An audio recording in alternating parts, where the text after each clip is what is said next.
हम सब जानते हैं कि जंक फूड बीमारी का घर है। बच्चों को जंक फूड से बचाना एक जंग से कम नहीं है।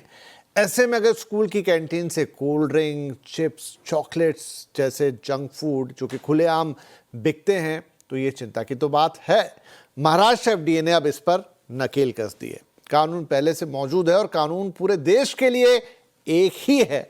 फिर ये सख्ती सिर्फ महाराष्ट्र में क्यों और अभी क्यों, ये सवाल मन में आना लाजमी है। दोनों सवालों का एक ही जवाब है, सख्त तेवर वाले एफडीए कमिश्नर तुकाराम मुंडे।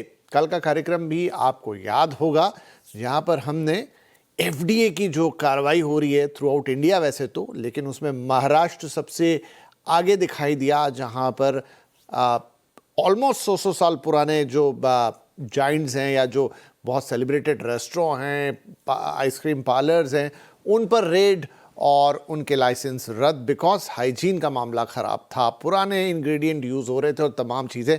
शो आपको याद ही होगा। कहने का मतलब है कि कमी कानून में नहीं है, लागू करने वालों में है। कोई एक व्यक्ति आया, उसने कानून लागू किया और उसके नतीजे आप देख रहे हैं। खैर, आज हम चूंकि बात कर रहे हैं स्कूलों की, और ये भी सब वहीं से आ रहा है, जो कल की कहानी का पार्ट 2 आप मान सकते हैं। सबसे पहले देखते हैं कि महाराष्ट्र में क्या हुआ है।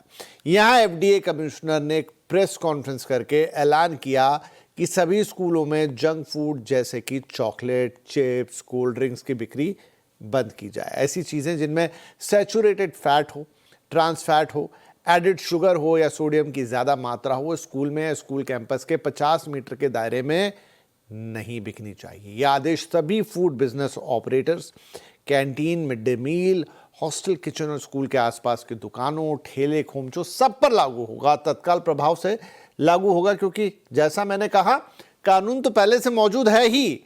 यही नहीं, स्कूल में कहीं भी जंक फूड का विज्ञापन या प्रमोशन भी नहीं होना चाहिए। यह आदेश सरकारी और निजी दोनों तरह के स्कूलों के लिए और प्राइमरी से हायर सेकेंडरी तक हर तरह की स्कूल पर लागू होगा। साथ ही एफडीए ने कहा है कि सारे स्कूलों को न्यूट्रिशन स्टैंडर्ड का पालन करना होगा। मेन्यू में फल, सब्जियां, साबुत अनाज, दाल और डेयरी को प्रमुखता से जगह मिलनी चाहिए।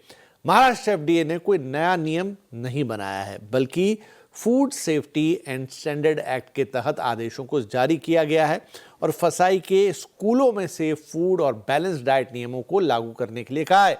अब ये नियम ना 2020 में ही बन चुके हैं और 2021 में पूरे देश में लागू भी कर दिए गए थे, शायद कागजों पर, लेकिन अब यहां पर उन पर एक्शन हो रहा है। तो कानून में ही स्कूलों से कहा गया है कि वो इस नियम को लागू करवाने के लिए एक व्यक्ति को ट्रेनिंग देकर नोडल ऑफिसर बनाएं, जंक फूड के खिलाफ वार्निंग बोर्ड लगाएं, फूड लाइसेंस को डिस्प्ले पर लगवाएं, लाइसेंस शर्तों के हिसाब से हाइजीन मेंटेन करवाएं और यह भी देखें कि स्कूल में कहीं भी जंक फूड का विज्ञापन ना दिखाई दे।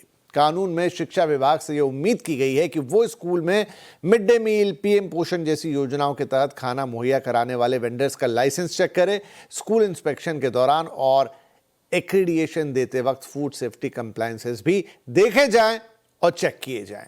तो ये सीबीएसई, आईसीएसई और स्टेट बोर्ड जैसी संस्थाओं का दायित्व है कि वो एफिलिएशन और रिन्यूएबल के वक्त, रिन्यू करने के वक्त फूड सेफ्टी को अनिवार्य शर्त बनाएं और नियम टूटने पर शो कॉज नोटिस जारी करें और बार बार ऐसा होने पर एफिलिएशन को खत्म कर दें। स्कूलों के लिए कहा जा रहा है। एफडीए की जिम्मेदारी है कि हर स्कूल का साल में कम से कम 2 बार इंस्पेक्शन किया जाए, जिसमें licence, hygiene, display board, nodal officer की नियुक्ति और 50 मीटर के दायरे में खाने पीने की चीजों की बिक्री को चेक किया जाए और साल में एक बार फूड सैंपल लेकर उसकी टेस्टिंग कराएं और 7 दिन में रिपोर्ट भी सबमिट हो जाए। फूड सेफ्टी कानूनों के उल्लंघन पर सजा और जुर्माने का प्रावधान भी कानून में है। ऐसे में डैमेज को देखते हुए आजीवन कारावास तक की सजा हो सकती है। तो ये तो ऐसा लग रहा है कि किसी ने कहीं से कोई पेंडोरा बॉक्स खोल दिया है। इतने कठिन कानून, क्या इनका स्कूलों में पालन होता है या कहीं हो भी रहा है देश के अंदर?